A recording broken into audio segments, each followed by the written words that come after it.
Hello students, आज के lecture में हम लोग मोमेंटम और एनर्जी के कुछ कॉन्सेप्ट को पढ़ेंगे जो कि मेंस और नीट के लिए काफ़ी इंपॉर्टेंट है और इन्हीं कॉन्सेप्ट पे बेस्ड मेंस और नीट के पेपर में क्वेश्चन पूछे जाते हैं। तो ये हमारा पहला क्वेश्चन। इस क्वेश्चन में दिया कि around uniform body of radius R, मतलब एक यूनिफॉर्म बॉडी दी गई इस जिसका मास m है और रेडियस r है, मोमेंट ऑफ इनर्शिया I है, रोल्स डाउन विदाउट स्लिपिंग। मतलब इसमें जो विदाउट स्लिपिंग है इसका मतलब हो गया, अगर विदाउट स्लिपिंग दिया गया है इसका मतलब जो ये सरफेस है इस पर फ्रिक्शन होगा तभी ये बॉडी मतलब स्लिप नहीं हो रही है, रोल हो रही है। तो अब हम लोग इसका मास m है और मोमेंट ऑफ इनर्शिया I दिया गया है, तो अब हम लोग इस बॉडी पर जो फोर्स लग रहे हैं उनको लिख लेते हैं। तो इस साइड लग जाएगा mg साइन थीटा और इस साइड इस फोर्स के अपोजिट लग जाएगा फ्रिक्शन का फोर्स और इसकी एक्सीलरेशन की डायरेक्शन ये हो गई, नीचे की साइड एक्सीलरेशन आ गया। तो हम लोग पहली इक्वेशन यहाँ से लिख लेते हैं, इस पूरे को देख के पहली इक्वेशन लिख लेते हैं कि mg sine theta minus F R equal to इसका मास m दिया गया है ma। ये हमारी पहली इक्वेशन हो गई यहाँ से। अब हम लोग एक इक्वेशन रोलिंग की लिख लेते हैं, बॉडी रोल हो रही थी, ये तो हमारी ट्रांसलेशनल की हो गई इक्वेशन। अब हम लोग रोटेशनल की इक्वेशन लिख लेंगे। दो इक्वेशन हमेशा लिखने पड़ती हैं कि एक ट्रांसलेशन की और एक रोटेशनल की। तो रोटेशनल की इक्वेशन लिखेंगे तो इस वाले के द्वारा रोटेट कर रही है बॉडी। mg साइन थीटा का अगर इस r के रेस्पेक्ट में टॉर्क देखेंगे तो वो तो जीरो हो जाएगा, क्योंकि ये वाला mg साइन थीटा वाला जो फोर्स है वो इस पॉइंट से ही पास हो रहा है, मतलब एंगल जो है जीरो हो गया। तो टॉर्क जीरो हो गया, क्योंकि टॉर्क का होता है r क्रॉस f। क्रॉस है तो साइन थीटा आएगा, साइन जीरो की वैल्यू जीरो हो गई। तो अब एफ आर के द्वारा जो टॉर्क होगा वो एफ आर इंटू जो फोर्स इंटू आर इस डायरेक्शन में आएगा। तो F R into R equal to ये हो गया टॉर्क इक्वल टू होता है आई अल्फा, मतलब जो भी इस बॉडी का मोमेंट ऑफ इनर्शिया आई दिया गया है वो आई इंटू अल्फा हो गया यहाँ पर एंगुलर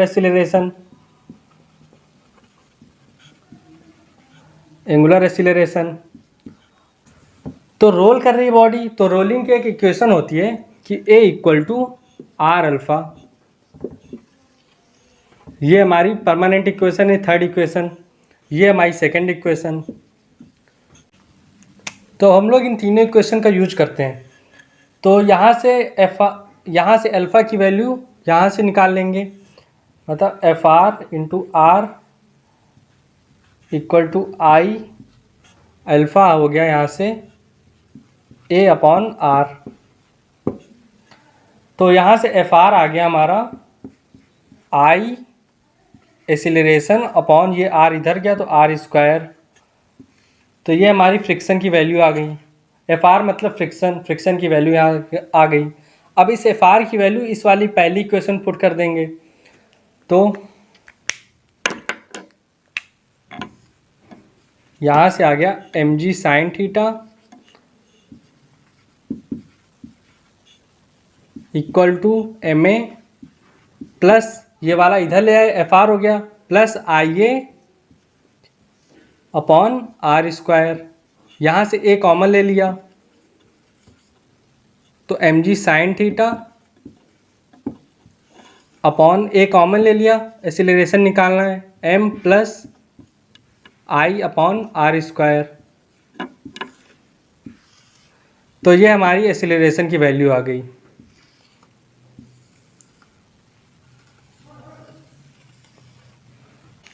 इस इक्वेशन को और सिंप्लीफाइड तरीके से भी लिख सकते हैं कि यहाँ से m कॉमन ले लिया, m बाहर आ गया तो 1 बचा इधर, 1 plus I upon m common लिया तो m नीचे आ जाएगा M R square.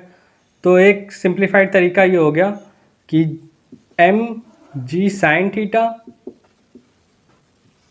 Upon m common ले लिया तो बचा 1 plus I upon M R square. तो यहाँ से m कैंसिल हो गया तो एक्सीलरेशन की वैल्यू आ गई g sine theta upon 1 plus I upon M R square. तो इस तरह से एक्सीलरेशन आ जाएगा। तो इस आई का मोमेंट ऑफ इनर्शिया, जैसे यहाँ पर स्पेयर होता तो 2/5 एम आर स्क्वायर लगा देते, तो यहाँ से एम आर स्क्वायर कैंसिल हो जाता, तो ए की वैल्यू जी के टर्म में आ जाएगी, मतलब सब कुछ बराबर है। और जैसे हॉलो स्पेयर होता तो 2/3 करके लगा देते, आई की वैल्यू 2/3 एम आर स्क्वायर करके लगा देते, तो वहाँ से एक्सीलरेशन की वैल्यू जी के टर्म में आ जाती। तो इस तरह से हम लोग इस क्वेश्चन को सॉल्व कर सकते हैं। तो ये वाला इक्वेशन जो है याद भी रख सकते हो कि A equal to G sine theta upon 1 plus I upon M R square. तो इस तरह से याद भी रख सकते हो, क्योंकि ये इक्वेशन काफ़ी इंपॉर्टेंट है और इस पर बेस्ड पेपर में काफ़ी क्वेश्चन आते हैं और काफ़ी बार आ भी चुके हैं। तो ये इक्वेशन याद रख सकते हैं आप लोग। तो हमारी नेक्स्ट प्रॉब्लम, इसमें दिया है कि एक बार है जिसका मास 8m है और लेंथ l है, और इस पर से दो बॉडी जिसका एक का मास 2m है और एक का मास m है, इस बार की तरफ अप्रोच कर रहे हैं v और 2v की वेलोसिटी से। और जब ये इससे कोलाइड हो जाते हैं तो इसके बाद इस पर चिपक जाते हैं, मतलब स्टक हो जाते हैं। तो जब स्टक हो जाएंगे तो इसके पास एक एंगुलर वेलोसिटी आ जाती है, मान लीजिए वो ओमेगा है, तो हम लोगों को ये ओमेगा निकालना है। तो सबसे पहले हम लोग देखेंगे कि ये इसका सेंटर ऑफ मास, जब ये दोनों बॉल जो है स्टक हो जाएंगी इस पर, उसका चेंज तो नहीं हो गया है। तो जो इसका मास, तो हम लोगों ने पिछले लेक्चर में मास मोमेंट पढ़ा था, तो इसका मास मोमेंट हो गया 2m इंटू L/6, मतलब ml/3, और इसका मास मोमेंट हो गया m इंटू L/3, मतलब दोनों मास मोमेंट बराबर है। जब दोनों मास मोमेंट बराबर है और अपोजिट डायरेक्शन में है, ये L/3 है और ये L/6 है, दोनों अपोजिट डायरेक्शन में, मतलब दोनों कैंसिल हो जाएंगे। तो मतलब जब ये दोनों बॉल स्टक हो जाएंगे, चिपक जाएंगे इससे, तो मास मोमेंट, तो जो सेंटर ऑफ मास है वो चेंज नहीं होगा। मतलब जो इनिशियल सेंटर ऑफ मास है वो पे था, तो उसके बाद जब दोनों बॉल स्टक हो जाएंगे इससे, तो उसके बाद भी जो सेंटर ऑफ मास होगा वो ऊपर ही रहेगा। तो जब सेंटर ऑफ मास कहीं पर चेंज नहीं हो रहा है, तो हम लोग एंगुलर मोमेंट कंजर्व करा सकते हैं। तो हम लोग उसी को लिख लेते हैं कि जो इनिशियल एंगुलर मोमेंटम था वो फाइनल एंगुलर मोमेंटम के बराबर हो जाएगा। तो अब हम लोग एंगुलर मोमेंटम लिखते हैं। इनिशियल एंगुलर मोमेंटम हो गया 2m into v into L/6। Angular momentum होता है mvl, तो इसका मास 2m है, इसका v है L/6, और इसकी डायरेक्शन इसी के नीचे है और इसकी भी डायरेक्शन नीचे है, तो दोनों ऐड हो जाएंगे, और इसका है m into 2v into L/3। तो ये हम लोग लिख लेते हैं। तो इसका हो गया 2m into v into L/6 plus m into 2v into L/3, और फाइनल एंगुलर मोमेंटम हो गया मोमेंट ऑफ इनर्शिया टोटल का, पूरे सिस्टम का, इंटू ओमेगा, ये जो एंगुलर वेलोसिटी निकालनी है हम लोगों को। तो ये हो गया mvl/3, ये 2mvl/3, तो दोनों को जोड़ देंगे तो mvl आ जाएगा इक्वल टू, अब हम लोग इसका मोमेंट ऑफ इनर्शिया लिख लेते हैं। तो ये जो बार है इसको हम लोग रॉड की तरह यूज कर लेंगे। तो रॉड का मोमेंट ऑफ इनर्शिया सेंटर पे होता है ml/12। तो यहाँ पर इसका मास 8m है, तो 8m, लेंथ l है, L/12 ये हो गया, प्लस ये बॉडी है, इसका मास 2m है और ये L/6 की डिस्टेंस पे रखा है, तो L/6 का होल स्क्वायर, प्लस ये वाली बॉडी m है, ये L/3 की डिस्टेंस पे रखा है, तो L/3 का होल स्क्वायर, और इंटू ओमेगा ये निकालना है। तो यहाँ से mvl, अब हम लोग ml² यहाँ से कॉमन ले लेते हैं, तो अंदर बचा ये हो गया 4 से डिवाइड कर देंगे, तो बचा 2/3 प्लस ये 36, 2 से डिवाइड करेंगे तो 18 बचा, प्लस ये 1/9 इंटू ओमेगा। तो m से m कैंसिल हो गया, l से l कैंसिल हो गया, और यहाँ बचा v अपॉन ये l नीचे आ गया, यहाँ से 18 कॉमन आ जाएगा, तो 12 बचा ऊपर, प्लस 1 प्लस 2 इंटू ओमेगा। तो यहाँ से हमारा ओमेगा आ गया, तो यहाँ से ओमेगा आ जाएगा, ये हो गया 12, 14, 15, तो 18v अपॉन 50l, इसको सिंप्लीफाइड कर लेंगे, तो ओमेगा आ गया 6v अपॉन 5l। तो यहाँ पर ज़्यादा कुछ नहीं करना था, सिर्फ ये मास मोमेंट पता होना चाहिए। मास मोमेंट से सेंटर ऑफ मास शिफ्ट हुआ है कि नहीं ये देख लेना है। अगर सेंटर ऑफ मास शिफ्ट नहीं हुआ है तो हम लोग एंगुलर मोमेंटम कंजर्व करा देंगे यहाँ पे।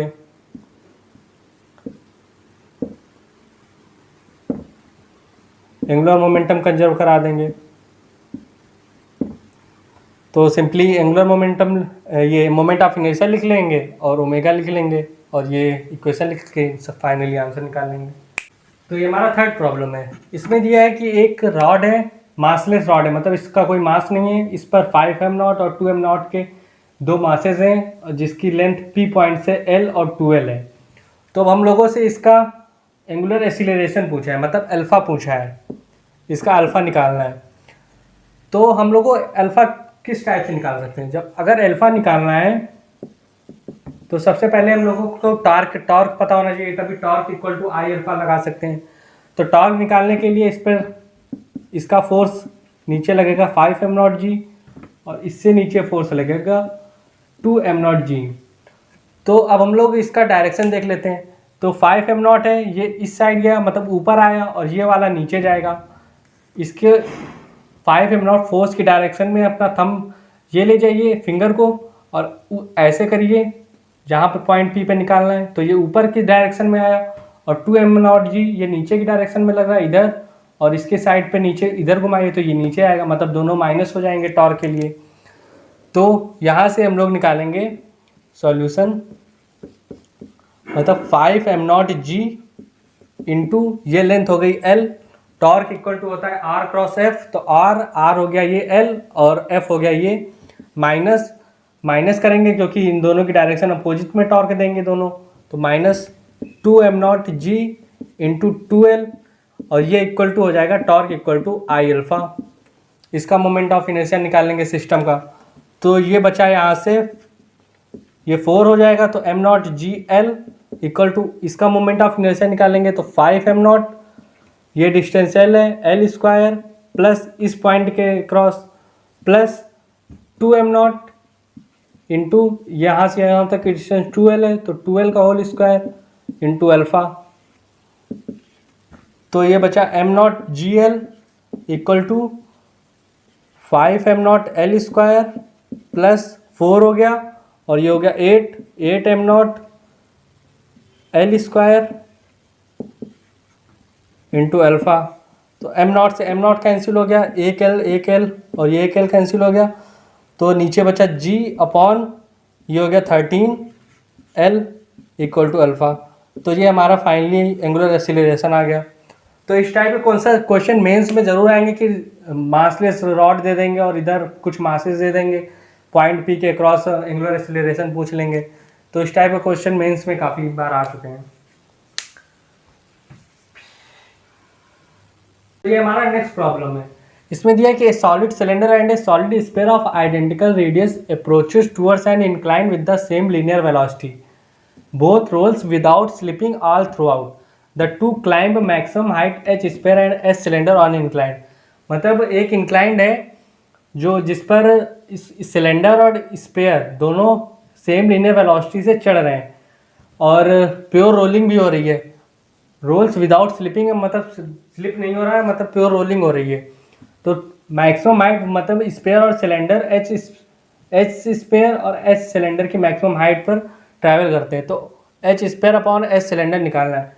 तो सबसे पहले हम लोग एक जनरल रूल निकालते हैं, जनरल फार्मूला निकालते हैं। तो मान लीजिए ये कोई भी बॉडी है, राउंड बॉडी है, इसका मोमेंट ऑफ इनर्शिया I है और ये h मैक्स तक ट्रैवल करता है और इसकी वेलोसिटी v है और इसकी एंगुलर वेलोसिटी ओमेगा है। तो हम लोग एनर्जी कंजर्व करा लेते हैं। तो half mv square plus half I omega square equal to mg h max.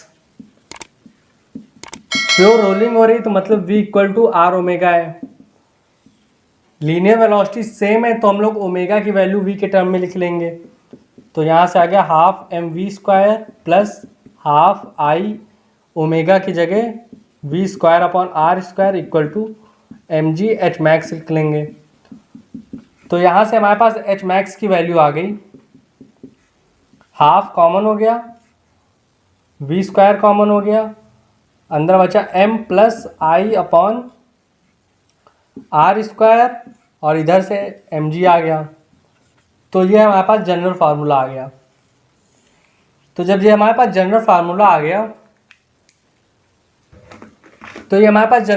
आ गया तो अब हम लोग यहाँ पर सॉलिड सिलेंडर का मोमेंट ऑफ इनर्शिया होता है हाफ mr स्क्वायर और स्पेयर का होता है, सॉलिड स्पेयर का होता है 2/5 mr स्क्वायर। तो h फॉर स्पेयर हो जाएगा v स्क्वायर अपॉन 2 और m प्लस आई हो गया 2/5 mr square upon R square और ये हो गया mg। तो 2/5 और ये 1 हो गया, आर स्क्वायर से आर स्क्वायर कैंसिल हो गया, m बाहर आ जाएगा तो ये बचा यहाँ पर 7/5। तो ये हो जाएगा m से m कैंसिल हो जाएगा, नीचे वाले से ये वाला m, तो बचेगा 7/5 और ये इंटू 2 और v स्क्वायर अपॉन जी, मतलब 7/10 v स्क्वायर अपॉन जी। ये हो गया h ऑफ और स्पेयर। अब हम लोग h फॉर सिलेंडर निकाल लेते हैं।